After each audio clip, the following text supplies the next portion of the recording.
Children that never had asthma have now got asthma. My youngest daughter's just been recently diagnosed with anxiety. She's only 12. 12. My eldest, when this really kicked off, she wanted to leave home and move in with her father because she didn't feel safe living here. And as a mum, That's horrible, isn't it? that breaks my heart.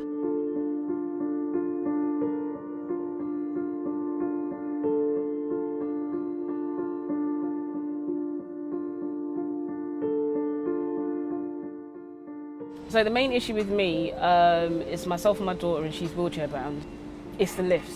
At least once a week you're getting a breakdown. If both lifts are out, I would have to physically drag my daughter, who's in the chair with a school bag and all the whatever extra stuff she's got on, and sort of drag her up those flights of stairs. I live in pain most days, but you kind of push it to the back of your head because you've got stuff to do, you've got a kid to raise. So, as a parent, you want to protect them as much as you can. And if I can't even ensure that she can even get to her property, that's heartbreaking.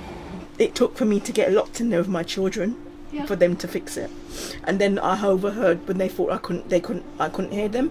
I overheard the workman saying if it was a fire, I'd be dead. And then on top of that, just was it last week or 10 days ago, my son got locked in the bedroom. We have been called scum. Mould everywhere. Lights were dripping in water. Electric sockets exploding. My son burnt his hands. The water was like this much. It was just pouring. We couldn't change the buckets fast enough. It left us completely in the dark. I got scared. I got really scared because I know that Grenfell literally happened a few years ago now. The people that were managing the building that we live in do not care about us. They knew about it and they weren't doing anything about it. They didn't bring anyone in to investigate. They didn't bring anyone in to do a fire risk assessment. We just had to act.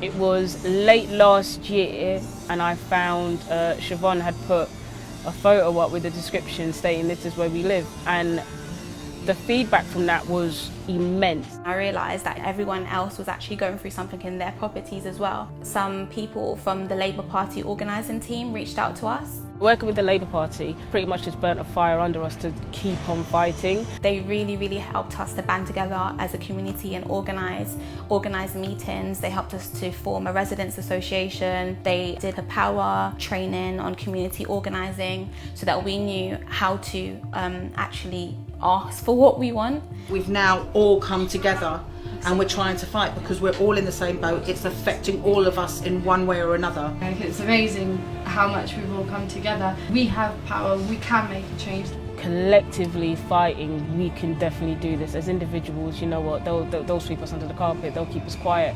We have started a conversation that's actually bigger than us and bigger than Clyde House. It's not just our block, it is a UK thing with every single housing trust that you can actually think of. We're going to do this, we're going to fight, we're going to win, fact. And we're, hopefully with this, it helps other people around the country, around the city and around the country. That's our goal.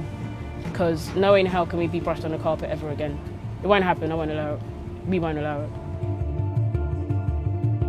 What I've seen is utterly shocking.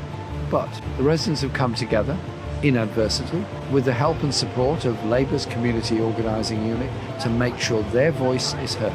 At the next general election, whenever it comes, an absolutely central policy will be that of housing. We will regulate the private rented sector, build council housing, and we'll make sure that the scandal of Clyde House here in Wandsworth, which could happen anywhere, is not repeated, and that housing associations are held to account.